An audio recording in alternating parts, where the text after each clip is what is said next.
नमस्कार दोस्तों। Last time मैंने आपको मोक, एपिक, सोनेट बता दिए थे।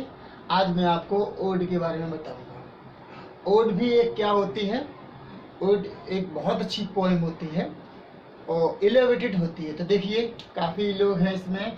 वर्ड्सवर्थ ने भी ओड लिखा है, कीट ने भी लिखा, सैली ने भी लिखा, एंड्रू मार्वेल ने भी लिखा, कई लोगों ने ओड लिखा है। ओड होती क्या है तो समझ जाएंगे। ये एक लिरिक पोएम होती है। ये एक पोएम है और पोएम कैसी है कि इसमें बहुत ज़्यादा इलेवेशन दिखाया जाता है, गाने में उठाव दिखाया जाता है।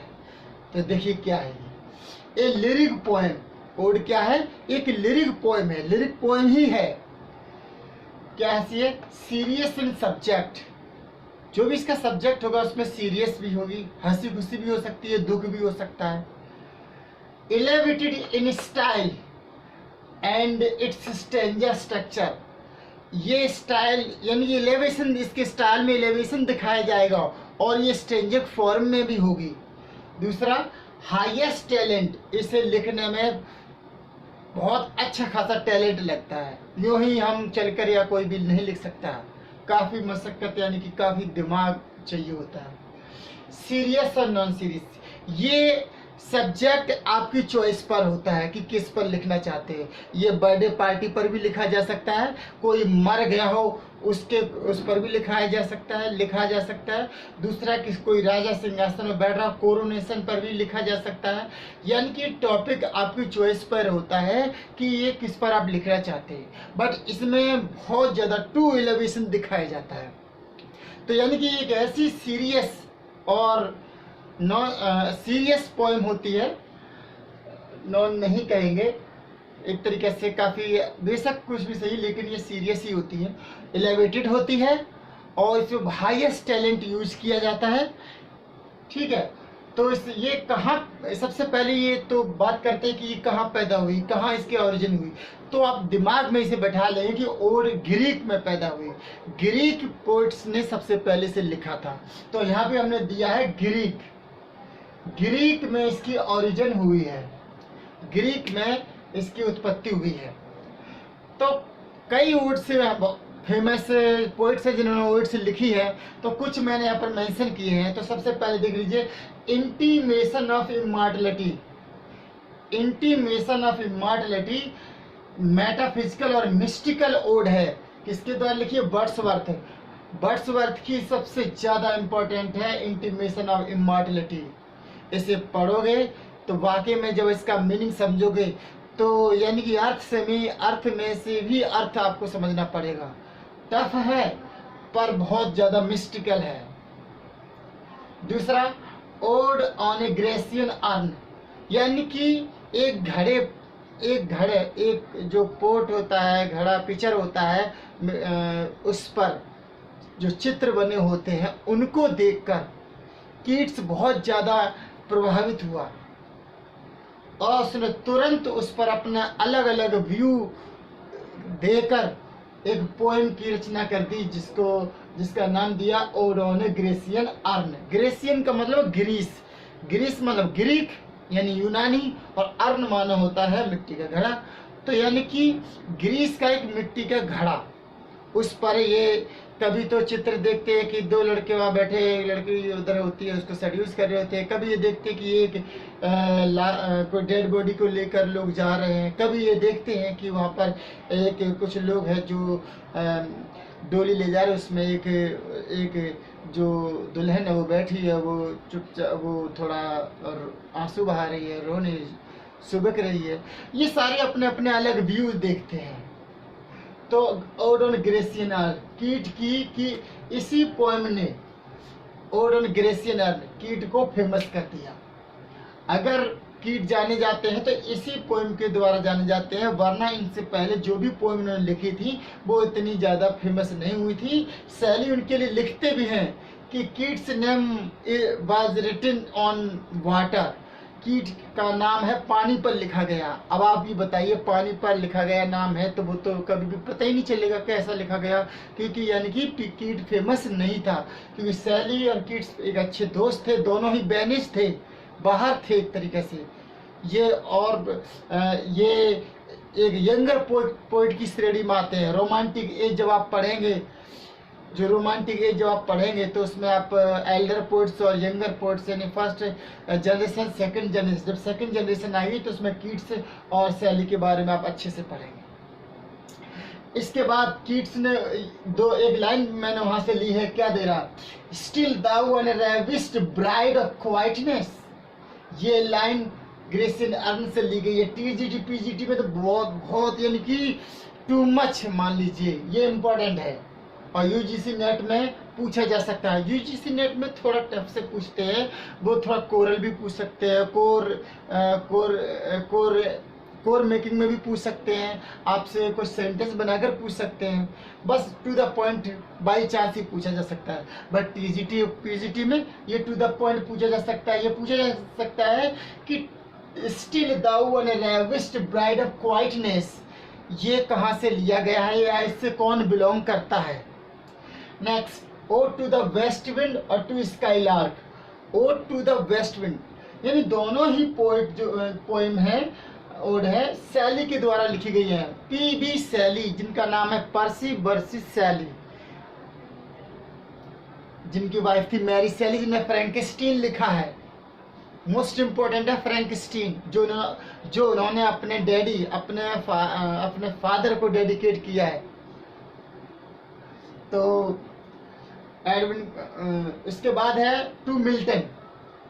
तो हाँ, इसमें वेस्ट विंड में ओ वाइल्ड वेस्ट विंड, तो सब थोड़ा एक पॉइंट और इसमें क्या देखा जा सकता है कि इसमें देखिए यहाँ पर क्या किया है, एक तरीके से उसे एड्रेस किया, ओ वाइल्ड वेस्ट विंड, जैसे बुला रहे हो, उसे एड्रेस कर रहे हो। ये पॉइंट जो होता है केवल ओड में ही दिखाया जाता है। आप चाहे तो ये पॉइंट पूछा जा सकता है कोर में कि ओड की डेफिनेशन में क्या इसमें एड्रेसिंग होता है, एलिवेशन दिखाया जाता है, हाँ या ना, वो आप पे डिपेंड है, आप तुरंत उसे समझ जाएंगे। To skylark, hail to thee माने तुझे, ये पोइम में ही लिखा जाता है, दी दाऊ दाई दाइन, ये यू की एक तरीके से फॉर्म होती है, सेकंड पर्सन, बट वो प्रोज में नहीं लिखते, लेकिन ये पोइम में तो लिखते हैं। तो hail to thee blithe spirit, तो ये लाइन टू स्काईलार्क से ली गई है, आई है कई बार ये लाइन, इसीलिए हमने यहाँ पर दिया है, शैली के द्वारा लिखी गई है। अब लिखा है टू मिल्टन, मिल्टन के लिए भी ओड लिखी है, किसने लिखी है, वर्ड्सवर्थ। टू मिल्टन के लिख दो, Milton thou should be living at this hour, तुम्हें आज यहाँ होना चाहिए। मिल्टन को एड्रेस कर रहे, मिल्टन से कह रहे। तो ये ओड्स के कुछ पॉइंट्स हैं और किसने क्या लिखा वो मैंने आपको बताया। अब मैं आपको बताना चाह रहा हूँ कि ओड्स कितने टाइप की होती है। मोस्ट इंपोर्टेंट क्वेश्चन, ओड्स कितने टाइप की होती है। ओड्स दो टाइप की होती है, ए एंड बी। ए में क्या है, the Pindaric ode. Pindaric ode Greek का एक पोइट था जिसका नाम था पिंडार, उसने इस ओड को लिखा था, सबसे पहले बनाया था, तो उन्हीं के नाम पर पिंडारिक ओड बोला जाता है। पिंडारिक ओड ग्रीक में है क्योंकि वो ग्रीक के ही थे। क्या है, song by troupe of dancer in church और पब्लिक हॉल। क्या होता है, इसमें स्टेंजा भी होता है, कोरिक होता है। इसमें क्या होते हैं, ग्रुप ऑफ डांसर होते हैं, गा कर इसे गाते हैं, नाच कर गाते हैं।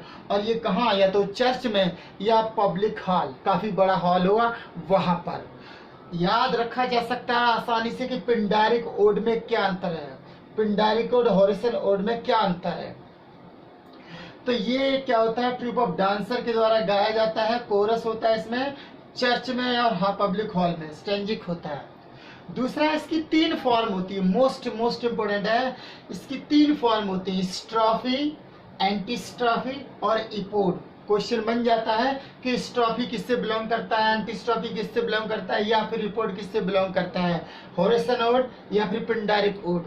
दूसरी बात, अब वो ये ना पूछकर वो ये भी पूछ सकता है आपसे कि स्ट्रॉफी का पैटर्न होता है क्या होता है, राइट से लेफ्ट जाना होता है, यानी कि एंटी क्लॉकवाइज है यहाँ पर, राइट से लेफ्ट की तरफ जाना और एंटी स्ट्रॉफी लेफ्ट से राइट की तरफ जाना। और जो इपोड होता है वो एक सर्कल होता है, राउंड होता है। मोस्ट इम्पोर्टेंट क्वेश्चन है टीजीटी पीजीटी के लिए कि इसमें स्ट्रॉफी और एंटी स्ट्रॉफी और इपोड दिया जाए। अब इसमें कौन सा किधर जाता है, तब कौन सा पोर्शन बनता है, ये नेट में पूछा जाता है कि राइट से लेफ्ट की तरफ जाए तो क्या कहलाता है, या लेफ्ट से राइट की तरफ जाए तो क्या कहलाता है, और एक सर्कल हो जाए तो उसे क्या कहते हैं। तो ये स्ट्रॉफी, एंटी स्ट्रॉफी और इपोड तीनों के तीनों पार्ट पिंडारिक ओड के हैं, that must be late at unknown cost. And second है हमारा the Horatian ode. Horatian ode ये भी ग्रीक में ही लिखा गया, बट रोमन पोएट के द्वारा लिखा गया। तो ये जो होरेस थे वो रोमन पोएट थे, रोम इटली के रोमन पोएट थे, बट वो ग्रीक में लिखते हैं, ग्रीक में ही लिखा गया। अच्छा, ये क्या करते हैं, रिपीटेड स्टेंजा। पिंडारिक ओड में रिपीटेड स्टेंजा नहीं आता है, किसमें आता है, होरिसन ओड में। तो होरिसन ओड में रिपीटेड स्टेंजा आता है, मोनोडिक होता है, एक बारीक होता है, एक ही बारी में गाया जाता है, सिंपल होता है, मेडिटेटिव होता है, रेस्ट्रेंड होता है। तो ये होरिसन ओड है। अब ओड लिखने के, अभी मैंने आपको पिंडारिक ओड के बारे में बताया था, पिंडारिक ओड के कौन कौन से पोइट हैं तो वो हमने ये बॉक्स में दे रखे हैं, वो देख लीजिए। पोइट्स स्पेंसर, अब्राहम कॉली, ड्रेडन, शैली, थॉमस ग्रे ईटीसी, यानी कि ये सारे पिंडारिक ओड लिखा करते थे। एंड होरेसन ओड में कौन कौन से आते हैं, एंड्रू मार्वेल, क्रॉमवेल से रिटन वाला पोर्शन है वो ओड जो इसी की तो है, एंड अलेक्जेंडर पोप, कॉलिंस, शैली और कीट्स। याद रखिएगा, चाहे पिंडारिक ओड हो चाहे होरिसन ओड हो, दोनों में ही शैली और कीट महारथी थे, इनसे अच्छी कोई ओड नहीं लिख पाया। तो बहुत अच्छा लिखा इन लोगों ने। तो ठीक है, तो ये ओड के बारे में था। अब इसके लिए कुछ इंपॉर्टेंट पॉइंट्स, इंपॉर्टेंट ओड होंगी और उनके कौन कौन से पोइट्स हैं वो मैं इसके नेक्स्ट वीडियो पार्ट 2 में डाल दूंगा। Thank you.